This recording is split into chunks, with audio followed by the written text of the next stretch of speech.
The blade flashed in the candlelight, a streak of steel aimed straight for the Duke of Ashbourne's heart. He had no time to react, no chance to raise a hand in defense, when suddenly a figure stepped between him and death. The sound of steel meeting flesh was sharp, merciless, and the Duke's breath caught as he saw her collapse against him, crimson blooming across her gown. If you believe in love, loyalty, and second chances, hit that subscribe button and give this video a like, because this story will stay with you forever. Lady Evelyn. His voice broke, raw with disbelief. He caught her before she fell, her weight trembling in his arms. Her eyes fluttered open, wide with pain yet steady with resolve. Why would you do this?" he whispered, his voice shaking as the assassin fled into the shadows. Her lips curved faintly, even as her strength waned. "Because your life means more than mine." The Duke's chest tightened, fury and anguish colliding inside him. He pressed his hand against her wound, desperate to stop the bleeding. "No," he said fiercely, his voice low and commanding, as though sheer will could defy fate. "You will not die for me. Not tonight. Not ever." Servants rushed in, gasps filling the grand hall of Ashbourne Manor. The Duke's guards pursued the fleeing assassin, but his focus remained fixed on Evelyn. He lifted her carefully, carrying her through the corridors with a speed born of desperation. His heart thundered, not from fear of death, but from the realization that she had chosen to face it for him. Evelyn had always been a quiet presence in the duchy, the daughter of a minor noble family, known more for her compassion than her ambition. Yet tonight, she had revealed a courage that shook the Duke to his core. He laid her upon the velvet couch in his private chamber, summoning the physician with a voice that brooked no delay. "Save her," he commanded, his tone sharp as steel. "Do whatever it takes." The physician worked swiftly, hands steady, eyes grim. Evelyn's breaths came shallow, her gaze unfocused, but she clung to consciousness as though unwilling to leave him. The Duke knelt beside her, his hand clasping hers, his thumb brushing against her pale skin. "You should have let the blade take me," he murmured, his voice breaking. "But you didn't. You gave me your life without hesitation." "Why?" Her eyes met his, fragile yet unwavering. "Because you are more than a duke to this land. You are hope, and hope must be protected." Her words struck him deeper than any blade could. Hope. She saw him not as a title, not as a man burdened with duty, but as something worth saving. The physician's voice cut through the silence. "She will live if the wound does not fester. But she must rest. She must be guarded." The Duke rose, his jaw set, his eyes burning with a vow.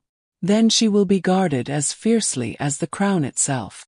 That night, the Duke of Ashbourne did not sleep. He sat beside Evelyn, watching her fragile breaths, listening to the faint rhythm of her heart. He thought of the assassin's blade, of the shadows that had crept into his home, and of the woman who had stood between him and death. He had always believed himself untouchable, shielded by rank and power. But Evelyn had shattered that illusion. She had shown him that loyalty could be stronger than steel, that compassion could be braver than any sword. And as dawn broke over Ashbourne, painting the chamber in gold, the Duke made a silent vow. He would uncover the truth behind the attack, protect Evelyn with every breath he had, and repay the sacrifice she had made with a devotion she could never have imagined. For in that moment he realized, her life had changed his forever. The Duke of Ashbourne had never known silence so heavy. Evelyn lay resting, her wound bound, her breathing shallow but steady. He had dismissed the servants, dismissed the guards, leaving only himself and her in the chamber.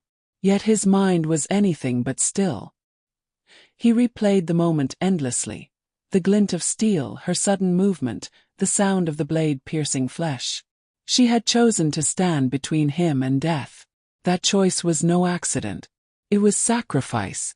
It was loyalty. It was something he could not ignore. When her eyes opened again, faint but aware, he leaned closer. "You should not speak," he said softly, though his voice carried the weight of command. Her lips curved into a fragile smile. And yet, you are alive, my lord. That is enough. Enough. His voice sharpened, his hand tightening around hers. You nearly died. That is not enough. Tell me who sent that assassin. Why target me? Her gaze flickered, hesitation shadowing her expression. I do not know. But I heard whispers in the market days ago. A plot against you. I could not stand idle. The Duke's chest tightened. She had known. She had carried the burden alone, without warning him, without seeking protection. She had chosen to act, and nearly paid with her life. You should have told me, he said, his tone low, almost pleading. You should have trusted me. Her eyes softened. I did trust you. But I feared. If I spoke, you would dismiss me. I am no duchess, no council member. I am only Evelyn. Who would believe me? The Duke's jaw clenched. He had always prided himself on listening to his people, yet here was proof that fear had silenced her. That silence had nearly cost him everything. He rose abruptly, pacing the chamber, his cloak trailing behind him. Then I will find them. Whoever plotted this, whoever dared to strike within Ashbourne's walls, they will answer to me. Evelyn's voice, faint but steady, halted him. Do not seek vengeance alone. Promise me you will not let anger blind you. He turned, meeting her gaze. In her weakness, she still sought to protect him, not from blades but from himself. That realization struck him harder than any wound. I promise, he said at last, his voice rough. But I will not rest until I know who tried to take my life, and yours. The physician returned, urging rest, but the Duke remained by Evelyn's side. He dismissed the notion of sleep, his mind consumed with questions. Who had betrayed him? Was it a rival noble, foreign hand, or someone within his own household? As night deepened, Evelyn drifted into slumber, her hand still clasped in his. The Duke watched her, his heart unsettled. She had risked everything for him, and he could not deny the truth stirring within him. She mattered more than he had ever allowed himself to admit. By dawn, his resolve was unshakable. He summoned his most trusted guard, Sir Alaric, a man loyal since boyhood. The assassin escaped, the Duke said, his voice cold. But he will not remain hidden. Search the duchy. Question every whisper. Leave no stone unturned. Sir Alaric bowed deeply. It will be done, my lord. As the guard departed, the Duke returned to Evelyn's side. He brushed a strand of hair from her face, his touch uncharacteristically gentle. You will not be forgotten, he whispered. Your courage has bound you to me, whether you wished it or not. And though she slept, her presence filled the chamber with a quiet strength. The Duke of Ashbourne knew his life had changed forever, not by the blade that sought to end it, but by the woman who had stood in its path. The Duke of Ashbourne's command had set the duchy into motion. Riders thundered through villages, guards combed the forests, and whispers spread like wildfire. Yet within the quiet chamber, Evelyn's recovery was slow, her strength fragile. The Duke remained near, his presence constant, his gaze unwavering. On the third day she stirred more fully, her voice soft but steady. You should not linger here, my lord. Your duties, your people. My people nearly lost their duke, he interrupted, his tone firm. And I nearly lost you. Duties can wait. You cannot. Her cheeks flushed faintly, though her eyes held his with quiet defiance. I am no duchess. Am no crown. Why should you care so deeply? The Duke's jaw tightened, his voice low. Because you stood where no one else dared. Because you gave me your life without hesitation. That is worth more than any crown. Silence stretched between them, heavy with unspoken truths. Evelyn turned her face away, her heart racing. She had never imagined the Duke's words could carry such tenderness. Later that evening, Sir Alaric returned, his expression grave. We found traces of the assassin's path. He fled toward Blackthorn Keep. The Duke's eyes narrowed. Blackthorn Keep belonged to Lord Cedric, a rival noble known for his ambition and disdain. "Cedric," the Duke muttered, his voice sharp. "He has long coveted Ashbourne's lands. Now he seeks my life." Evelyn's hand trembled as she gripped the couch. "If Cedric is behind this, he will not stop. He will strike again." The Duke knelt beside her, his hand covering hers. "Then he will find Ashbourne ready. And he will learn that I am not alone." His gaze softened. "You have given me more than protection, Evelyn. You have given me reason to fight not only for my duchy, but for you." Her breath caught, her heart aching with a mixture of fear and longing. She had never sought his affection, never dreamed of it. Yet here he was, speaking words that threatened to unravel her guarded heart. The next day, the Duke gathered his council. "Lord Cedric has betrayed the crown," he declared, his voice echoing through the hall. "He sent a blade into Ashbourne. He sought my death. He will answer for it." The council murmured, some fearful, some resolute. Yet the Duke's authority silenced them. His command was law, his presence unshakable. That night, Evelyn rose from her bed, weak but determined. She found the Duke in the library, his hands resting upon a map of the duchy. "You mean to march against him," she said quietly. He looked up, his eyes meeting hers. "I mean to protect what is mine. Ashbourne, my people, and you." Her breath trembled. "You cannot risk yourself again. If Cedric seeks your death, he will stop at nothing." The Duke stepped closer, his voice low, his gaze piercing. "Then let him try. He will find that I am not so easily broken. And he will find that I have something worth living for." Evelyn's heart raced, her resolve faltering. She had stepped in front of a blade for him, but now she feared the wounds of the heart more than any steel. As the firelight flickered across his face, the Duke reached for her hand. "You changed everything, Evelyn, and I will not let you slip away from me." Her lips parted, her voice trembling. "Then promise me you will not let vengeance consume you." His grip tightened, his vow unshakable. "I promise. But I will not rest until Cedric is brought to justice. For Ashbourne. For you." And in that moment, Evelyn realized, their fates were bound together, not by duty, but by choice. Lord Cedric's betrayal spread through Ashbourne like a storm. Rumors whispered of secret alliances, of mercenaries gathering at Blackthorn Keep, of gold exchanged for blood. The Duke's counsel urged caution, but his resolve was iron. He would not allow treachery to fester unchecked. Yet even as he prepared for confrontation, his thoughts remained tethered to Evelyn. She had grown stronger, her steps steadier, though the wound still marked her. He found her in the rose garden one evening, the twilight casting her in hues of gold and crimson. "You should not be walking so soon," he said, his voice softer than command, more like concern. She turned, her eyes meeting his. "I cannot remain hidden forever. If Cedric seeks to destroy you, he seeks to destroy Ashbourne. I will not cower while others fight." The Duke stepped closer, his gaze unwavering. "You have already given more than anyone. You nearly gave your life. I cannot ask more of you." Her lips trembled, but her voice held steady. "And yet I would give it again. Because you are not only a duke, you are a man worth protecting." The words struck him with a force greater than any blade. He reached for her hand, his thumb brushing against her skin. "Then let me protect you, Evelyn. Let me be the shield you were for me."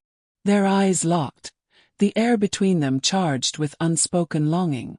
For the first time, the Duke allowed himself to feel, not as ruler, not as commander, but as a man whose heart had been irrevocably changed. The following day, Sir Alaric returned with grim news. "Cedric gathers forces. He prepares to march. If we do not act, Ashbourne will be overrun." The Duke's jaw tightened. "Then we march first. Ashbourne will not bow to treachery." Evelyn stood nearby, her hand clutching the edge of the table. If you go to war, you risk everything. But if you do not, Cedric will strike at your people. You cannot hesitate. The Duke's gaze softened as he looked at her. Then I will fight. But not for vengeance, for justice. And for the future of Ashbourne. The army gathered at dawn, banners unfurling, steel gleaming. The Duke rode at the front, his presence commanding, his resolve unshakable. Evelyn watched from the manor steps, her heart torn between fear and pride. As the army advanced toward Blackthorn Keep, the Duke's thoughts remained with her. Every stride of his horse, every clash of steel, was driven not only by duty but by the memory of her sacrifice. The battle was fierce. Cedric's men fought with desperation, but Ashbourne's loyalty proved stronger. The Duke's sword cut through betrayal, his voice rallying his soldiers. And when Cedric himself appeared, sneering with arrogance, the Duke faced him without hesitation. "You sought my death," the Duke declared, his blade raised. "But you will find that Ashbourne does not fall." Their clash was brutal, steel ringing against steel, fury against resolve. Cedric fought with ambition, but the Duke fought with purpose, with loyalty, with love, with the memory of Evelyn's courage. At last, Cedric faltered, his blade knocked aside, his arrogance shattered. The Duke stood over him, his sword poised. "You sought to destroy hope," he said coldly. "But hope cannot be slain." He spared Cedric's life, choosing justice over vengeance. Cedric was bound, his keep seized, his treachery laid bare. When the Duke returned to Ashbourne, weary but victorious, Evelyn awaited him. She ran to him, her eyes shining with relief, her voice trembling. "You came back." He dismounted, his gaze locked on hers. "I promised I would. And I promised I would protect you." Her breath caught as he took her hand, his voice low, his eyes burning with truth. "Evelyn, you changed everything. You gave me your life. Now let me give you mine." And in that moment, beneath the banners of victory, their hearts found what battle could not destroy: love, hope, and a bond unbreakable. The Duke of Ashbourne's return was celebrated with triumph, yet his heart was restless. Victory had secured the duchy, but it had also revealed something far greater: his need for Evelyn. That evening, the manor was alive with music and laughter. Nobles toasted the Duke's courage, banners draped the hall, and servants bustled with joy. Yet amidst the revelry, his eyes sought only her. Evelyn stood at the edge of the crowd, her gown simple, her presence radiant. He crossed the hall, each step deliberate, until he stood before her. "You should be at the center of this celebration," he said. His voice low, meant only for her. Her lips curved faintly. "I am no duchess. I do not belong among crowns and banners." His gaze softened, his hand reaching for hers. "You belong more than any of them. You belong here with me." Her breath caught, her heart trembling. "My lord." "Not my lord," he interrupted gently. "Call me Alistair. Tonight I am not the Duke. I am only a man who owes you his life, and his heart." The words silenced her, her eyes glistening. She had never imagined such vulnerability from him, never dreamed he would speak so openly. He led her to the balcony, away from the crowd, where moonlight bathed the gardens in silver. "Evelyn," he said, his voice steady, his eyes burning with truth. "You stepped in front of a blade meant for me. You gave me more than protection. You gave me a reason to live beyond duty. I cannot ignore what that means." Her voice trembled. "And what does it mean?" He took her hand, pressing it against his chest, where his heart beat strong. "It means I cannot imagine Ashbourne without you. It means I cannot imagine myself without you." Tears welled in her eyes, her heart aching with a mixture of fear and longing. "But I am no duchess. The council will never accept me." His jaw tightened, his voice fierce. "Then let them learn. Let them see that love is stronger than tradition. I will not choose a crown over my heart. I choose you." Her lips parted, her breath trembling. "Alistair." He leaned closer, his forehead resting against hers, his voice a whisper. You gave me your life. Me give you mine. Not as duke, not as ruler, but as a man who loves you. Her tears fell, but her smile broke through, fragile yet radiant. Then I will not deny you. I will not deny us. Their lips met, soft at first, then deepening with the weight of unspoken vows. The kiss was not of passion alone, but of promise, of loyalty, of belonging, of second chances. When they parted, Evelyn's voice was steady. Then let us face them together. Let us show them that hope cannot be slain. Alistair's eyes burned with pride. Together, he vowed. The days that followed were filled with whispers, some of doubt, some of admiration. Yet the Duke stood firm, his devotion unshakable. He presented Evelyn not as a mere noble's daughter, but as the woman who had saved him, the woman who had given Ashbourne its future. And when the council gathered, he spoke with authority. You see before you not only the Duke of Ashbourne, but the man whose life was spared by her courage. Evelyn is no stranger to loyalty, no stranger to sacrifice. She is the heart of Ashbourne, and she will be my Duchess. The hall fell silent, the weight of his words undeniable. Evelyn stood beside him, her hand in his, her gaze steady. In that moment, the future of Ashbourne was not written in crowns or banners, but in the bond between a duke and the woman who had changed his life forever. The council chamber erupted in murmurs, but none dared defy the duke's declaration. His voice had carried not only authority but conviction, and conviction was a force no law could silence. Evelyn stood beside him, her hand trembling in his, yet her gaze remained steady. She had faced blades and shadows. She could face whispers too. One elder rose, his voice cautious. My lord, tradition binds us. A duchess must be chosen from noble lineage, from families of standing. Lady Evelyn, she is not of such rank. The duke's eyes burned with defiance. Tradition binds only those afraid of change. Evelyn has proven herself in ways no lineage ever could. She gave her life for Ashbourne. She gave her courage when others gave silence. She is more duchess than any title could bestow. The hall fell silent, the weight of his words undeniable. Evelyn's heart raced, her breath trembling, yet she stood taller, her spirit unyielding. Days passed, and though whispers lingered, loyalty grew. The people of Ashbourne, who had seen their duke nearly slain, now saw the woman who had saved him. They spoke of her kindness, her compassion, her courage. They spoke of hope. One evening, Evelyn walked through the village, her steps light, her presence humble. Children ran to her, offering flowers, their laughter filling the air. An old woman clasped her hand, tears in her eyes. You saved him, she whispered. You saved us all. Evelyn's heart swelled, her doubts easing.